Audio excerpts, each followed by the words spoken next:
All right, guys, so I'm back with a quick video. Today we got the Canon Vixia R400. This is one of my oldest cameras that I have in my little small staple. But this camera is pretty much a sentimental camera for me because it was one of my first cameras I think I actually bought back in the day when I was doing YouTube outside of my flip camera. So I had a flip HD back in the day, and then I think I upgraded to this camera after I had the flip, if I'm not mistaken. Don't quote me, but I think it was this camera. But again, I've had it for a very long time. It's been through a lot, and I thought I'd just kind of see what the quality looks like of this R400 here in 2024 going into 2025, and just see how much it costs currently right now and how much I paid for it, and just if the overall quality of this camera can still hold up here going into 2025. Also, just to see what YouTube actually kind of looked like back in the day while shooting with this camera. So let's take a look at some of the features on this actual camera. So when you first open it up, it's going to automatically power itself on and turn on. Right here, you got your on and off button. You got your playback button right here so you can look through all the files on your memory card. Got a little slot right here for the memory card. Takes one of these little old ones right here, little 16 gig, and you'll be good to go. Throw one of those in there. Right down here, you got your mic jack, headphone jack, HDMI, and USB right here. All right. If you fold the screen down like this, now you got access to everything right here in front of you, and it's touchscreen. This old camera's touchscreen. Let's take a look. So if you press this little button up here, you got all your shooting modes, you got other settings and all of this stuff. So we'll look at the other settings real quick just to show y'all before I show you how much this camera costs. All right. So you got self timer, zoom speed, focus assist, face detection and tracking, auto backlight correction. You know, you got a lot of little stuff in here. You got image stabilizer. And if you press the image stabilizer, you got standard and dynamic. Hopefully y'all can see that. Standard and dynamic, right? And a couple other features. Go to the next tab. You got on-screen markers, LCD, back brightness, backlight, and all of that stuff. Mirror image, HDMI status. If you go to the little wrench, you can go ahead and check the space in your memory card, check the headphones and all of that good stuff, all right? Got your little battery indicator up there. Got a little bit of stabilization going. If you press this little face right here, you can then go into like all the different little scenes and stuff like that. So you got baby scene. This mode features unique stamps. You can add special playback mode. Then you got auto, easily record movies. Then right here, you have cinema, add a cinematic feel to your movie by selecting the cinema look filter. So this little feature right here give you those little black bars and all of that good stuff. And keep in mind, this camera's old, all right? Right here, you got scenes to record stunning movies by using the scene mode that matches your situation. So it'll control the brightness and other settings, all right? So you can control the focus, brightness, and other settings on this scene setting right here.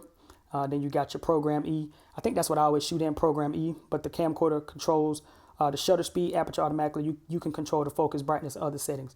So you got that action going on right there. Next tab right here, you got recording setup. So you got MP4 and you have AV CHD right here. And the video quality is 60p recording, highest quality, 35 megabytes per second or megabits per second.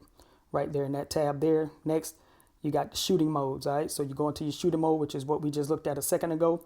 And then the last tab, you got your main functions right here, video snapshot, audio scene, zoom, zoom type. So you can go to 32, 53, or 100, or 1060, 1060, I'm sorry, right here. Then down here, let me go back. Let me go back right there. I'm in the wrong spot. Go back. Here we go. So main functions. Then if you scroll down right here, you got your IS, your powered IS, pre-record. You got your exposure, so auto focus, mic level, and all that stuff, because it does show you the mic level when you plug in a mic. All right. Right here, if you press that button, you can easily get back to it. So it's a lot of little icons on this screen that can allow you to get back to where we just were. So if you press that one, or this one down here, you'll be good to go. You got your photo button. If you press that, it will take a photo. All right. Also, one other little section you got here I meant to show you guys is right here in the scene mode right here. If you press scene, go in there, you can go into your portrait. You can go into your sports. You can go into a night scene. You can go into a snow scene, beach, sunset, low light. You got spotlight, and you have fireworks. So basically, I like to leave it in portrait, so it emphasizes the subject by blurring the background. That's kind of how I typically shoot it. So I leave it on portrait mode, and those are my settings. So it's like 60p portrait mode, and then I let the camera kind of do every single thing else. All right. So with that, let's go ahead and start taking a look at what the footage and the quality actually looks like out of this little old camera. Okay, so what you're looking at right now is the Canon Vixia R400, man. I thought this would be kind of fun just to take a look at an old camera like this, just to see what it would look like and what it can produce. Whether it looks good or bad or, whatever the case, I just thought it would be pretty interesting to see where we've come from, being that we're going into 2025 and this camera is old as crap. Well, not super, super old, but it's it's old enough. You know what I mean? So right here, I got it pulled up on my screen when I actually last purchased it. Okay. And I'm going to drop this in here. You guys should be able to see this, but I last purchased this camera. Look at this now. This is from my Amazon. All right. I purchased this camera, January 18th, 2014. 2014. All right. 2014. This camera costs $140 right now. $140. And this is what it can produce, just kind of in a controlled environment. My lights is at 1% like always. I can't do anything with the camera in regards to like setting the shutter speed and all of that stuff, man. It's on auto. It's just doing its own thing. I'm not controlling anything, or like it's not manual or anything. It's just all on auto, and I'm just letting it do what it do, man. But anyway, it does shoot 60p, all right? But I'm just showing you guys what it looked like, man. And the fact that I paid, I don't remember what I paid for it back then. But currently right now, let me see. Currently right now, it is 140. Let me see what my order was back in the day. I'm going to click the actual order. So when I bought it in 2014, it says it was $199. All right, I'm not going to show you guys that because it got like my address and all that stuff up there. But anyway, it says I bought it for $199 at that time. $199. Yep, $199. So right now it's $140. So it has a couple dollars off. But anyway, this is what this little old school camera looks like, man. It shoots in 1080-60. All right, 1080-60. So I wanted y'all to get a good look at this, man. I'm actually using my XLR mic because obviously it's going through my Vocaster. But the funny thing about this camera is that back in the day when I was using it, I never plugged in a microphone. I never ever plugged in a microphone to it. I used it straight up onboard audio. And today, what made me even more curious is because I wanted to throw a microphone on it because I was like, wait, hold up, it has a mic spot, a mic jack. Let me use that. So I'm using the XLR right now, and it's running in. I can see the audio levels on the screen, which is pretty cool. It has a little box around my face, so it's actually still tracking me. It's not on my eye, it's just around my face. As you can see, it should be holding me pretty well. I don't know what the color grading and all that stuff is going to look like on the back end. I'll drop something on the screen and let you know if I color graded it or if I, just left it like it was. But, this is what that's looking like. Got a whole little cheap card in there and all that, man. So, 1080-60, $140 currently in 2025. This is what we was looking like back in 2014. So it kind of gives you that nostalgia, you know what I'm saying? That little old school look. This is what we was doing in 2014 on YouTube, because this is the camera, one of the cameras I was using in 2014 on YouTube. So just think about that right now. This is what it looked like on YouTube in 2014, at least from my perspective, my channel's perspective, the camera that I was using back then.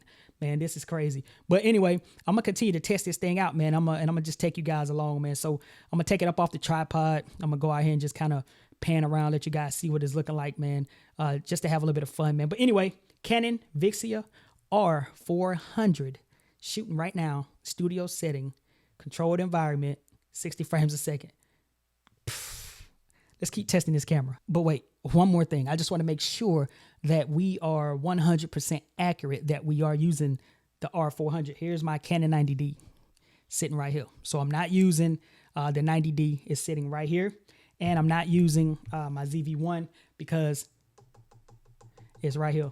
So it's up there. So top down shot, ZV-1 up there, 90D right here. So we are on the R400. So anyway, let's keep testing. All right, y'all. So I thought I'd give y'all a quick little look at what this camera can do. Man, vlogging. I got a little box around my face. I'm out here in the backyard, just kind of walking around, just trying to see how the stabilization look, how the quality looks, stuff like that. Again, it shoots in 1080-60, so that's what you can expect from something that's old. But can you just believe that we've graduated from cameras like this in general? But the funny thing about this camera in particular is the fact that it came out in 2014. I got it in 2014, and currently right now it's still, to me, I feel like it can still kind of hold up, because even out here right now in the backyard, to me, it still looks pretty good. I mean, it's the angle, of me and trying to align with the camera is off because the screen is all the way over here to the side, but it is what it is, man. But yeah, setup is pretty simple. I just got it on a little tripod. Finally got an opportunity to test it out with a wireless microphone. That's something that I never have done where I never got an opportunity to do when I was using this camera back in the day. So that's another reason why I wanted to pull it out, man, just so you guys can, you know, see it and I can actually kind of use this camera again. Earlier, I had my daughter recording. She was using this camera, but I didn't have the stabilization turned on. But right now I have it turned on. And I'm gonna turn around and walk from this end of the fence to this end of the fence so you can see what the stabilization just kind of looks like. Hold on, I'm gonna turn the camera around. All right, so I'm not gonna go too far. I'm just gonna turn around and walk just a little bit, you know, towards the fence right here. Walking through some bumpy little grass or whatever the case. But this is what the stabilization looked like right here. See what I'm saying? And I'm walking not super carefully, but careful enough. You know what I'm saying? Just to test this thing out, just to see what it kind of looks like. One thing about this camera is that everything is on auto. You see what I mean? You can't adjust really too much of nothing in this camera. You just kind of gotta, you know, turn it on, either set it to like portrait or set it to whatever it is that you want to set it to. Regarding like the picture profile or whatever the case, because you got portrait and all of that stuff. I'm trying to stay in the sun so y'all can see me. But you got portrait, you got black and white, all of that stuff. So you basically pick one of those or you just leave it on like standard or whatever, I guess. You just kind of rock out, man. But anyway, this is what it looks like right here. Vlogging with this little thing, man. Who's to say I may still use it from time to time. Try to get some behind the scenes shots or something like that. But anyway, I just thought I'd let y'all see this little camera, man. I ain't gonna do too much more with this thing, man, because again, this is 2014. This is a camera that came out or that I bought in 2014. And obviously I know a lot of people aren't using this kind of camera anymore. But for 140 bucks, this is what you can expect. 1080-60 on a camera from 2014. Now, the funny thing about it though is just think about, again, this is what YouTube used to look like, or at least this is the video type of quality I was uploading in 2014, something like this. That's crazy, right? Anyway, it's been your boy Jay, Canon R400. I'm out of here, man. Peace.